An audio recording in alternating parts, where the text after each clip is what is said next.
So, hey everyone, I hope you're doing well. I wanted to stop by this morning and talk a bit about this idea of letting go and being neutral to a goal when we're manifesting, because you may have heard it said that this is kind of an important thing, that we need to be clear about what we want, but also not attached to it and neutral.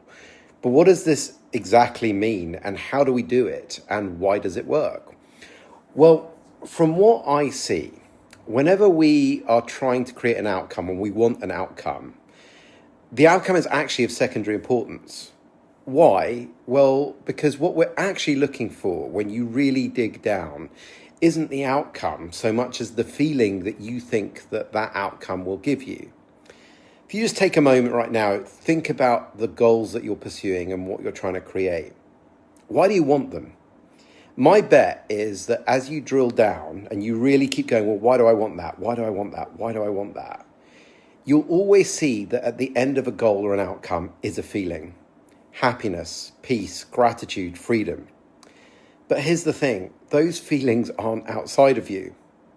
And so the more you can begin to experience those feelings now, before the outcome or the result has happened, the more you become able to start letting go of needing the outcome. You actually start to become neutral to it. But here's the thing, now you're even more powerful and more able to manifest. But why? Well, your brain, your eyes, and your ears are always filtering, and they filter according to how you see yourself and your identity. So as you begin to reclaim the feeling that you associate with your goal or your outcome, you're actually becoming the identity of someone who already has this thing. So now your brain, your eyes, and your ears can begin to filter differently as that new identity. They start to see the world as the person that feels this way. Now, this part of the brain is called the reticular activating system. And it's the same part of you that kicks in when, for example, you go to buy a new car. Once the decision is made to buy that car, suddenly you start seeing those cars everywhere. Now, they were always there, but only once you were consistent with the identity of being someone that might own one of these do you start seeing them. So once you're being this new identity, you now start seeing actions, opportunities, and ideas that are consistent with creating that outcome. Some of these things were actually already in your field, but they were only shielded from view because you hadn't shifted your identity yet.